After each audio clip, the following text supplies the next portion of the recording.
Who are the Rosicrucians?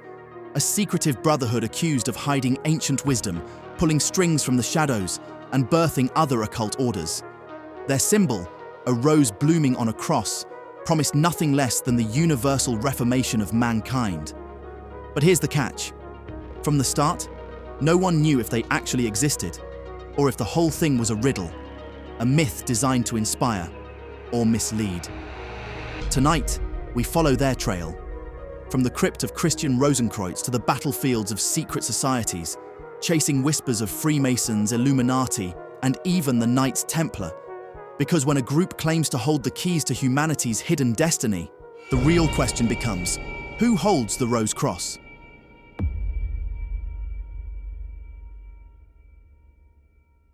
In the early 1600s, Europe was alive with alchemy, Hermetic philosophy, and religious upheaval.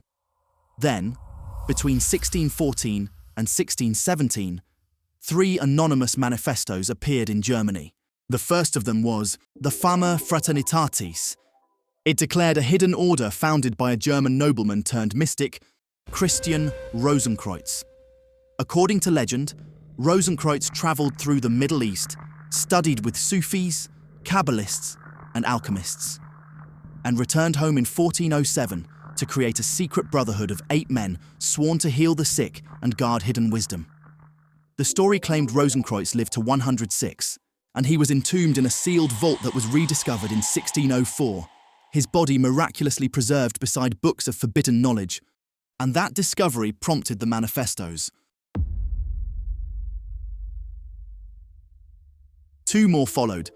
One was called Confessio Fraternitatis in 1615, which defended the order's mission, and the second was called The Chemical Wedding in 1616.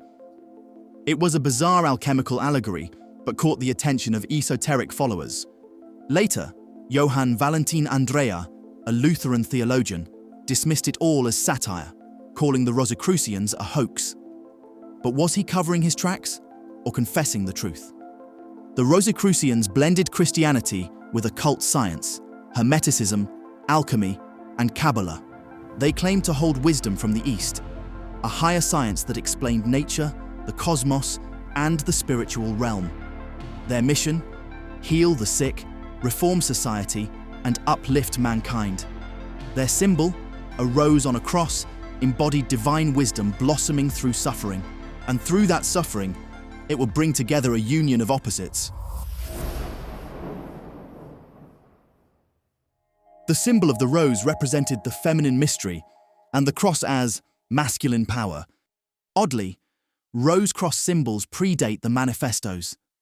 Paracelsus, the radical alchemist, sketched one in the 1500s. A rose carved inside a Templar cross appeared in Portugal decades earlier. Coincidence, or proof that the Rosicrucians had always been there, just waiting to resurface. And when they did, it began to set Europe on fire. Scholars and alchemists sent desperate letters to this invisible brotherhood, begging to join. But there was no answer, no address that existed, just silence. In Paris, 1622, anonymous posters appeared stating, "We, the deputies of the Higher College of the Rose Cross, make our stay visibly and invisibly in this city." Citizens scoured the streets. No one was found. Defenders like Robert Flood swore Rosicrucians held ancient truths, but some skeptics like Marin Mersenne blasted them as devilish frauds. Others, like Michael Meyer, linked them to Egypt and the mysteries of Pythagoras. And no one ever proved their existence. And yet, the myth inspired real-world outcomes, like England's Invisible College, a group of experimenters that became the Royal Society, the world's first scientific academy.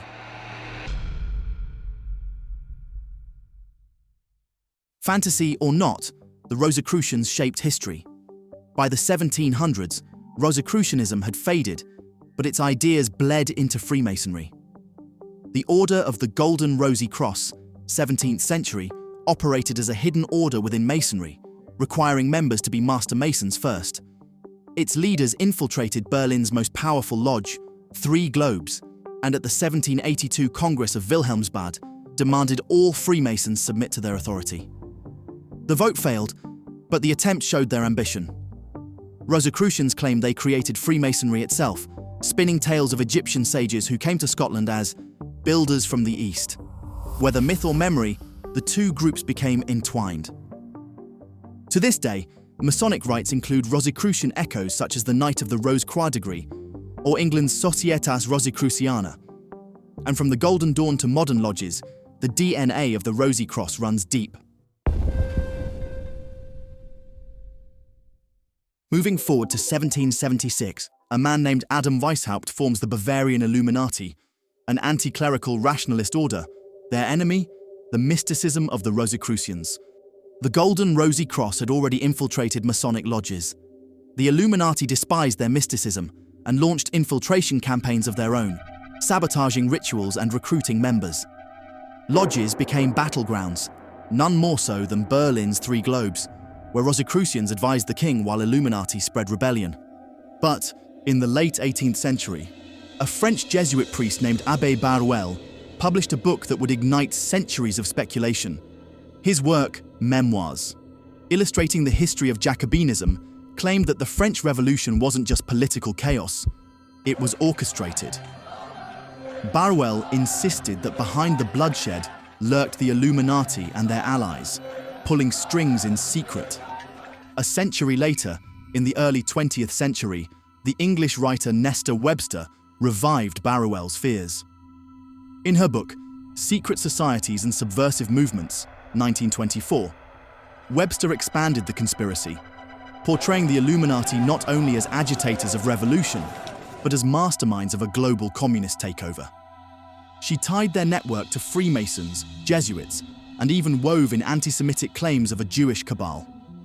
For Webster, the Illuminati weren't history's ghosts. They were still at work, plotting a new world order. The Bavarian government crushed the Illuminati in 1785, but conspiracy writers later merged the two. To Abbé Baruel and Nesta Webster, Rosicrucians, Freemasons, and Illuminati formed a single chain stretching from Gnostics and Templars to a new world order. History shows rivals, legend shows allies. Which version is true? Were Rosicrucians heirs to the Knights Templar? Maybe. Interestingly enough, the Templars were dissolved in 1312. The Rosicrucians appeared in 1614, a gap of 3 centuries. No documents connect them, but symbols tell another story. Templar crosses sometimes carried blooms. Their successors in Portugal carved rose crosses into initiation chambers. Some writers even claimed Rosenkreuz was raised by a surviving Templar monk. Modern Rosicrucian groups like the Fellowship openly claim Templar descent, dating their founding to 1313. Historians say Rosicrucianism was born of the Hermetic Renaissance, not medieval knighthood. But in conspiracy law, the straight line runs clear. Templars, Rosicrucians, Freemasons, Illuminati. So, what were they? A secret cabal, or an idea that refused to die? Unlike Freemasonry, which counted kings and politicians, Rosicrucians were small and scattered. They never provably controlled governments or wars, but they left a cultural mark. They pioneered the idea of a secret society devoted not to power, but to knowledge and healing. They influenced literature, inspired science, and gave us the archetype of invisible sages guiding humanity from the shadows. Their invitation still echoes. We invite the worthy to share in our treasures of wisdom. Maybe it was never meant for the masses. And maybe, just maybe, it was meant for you.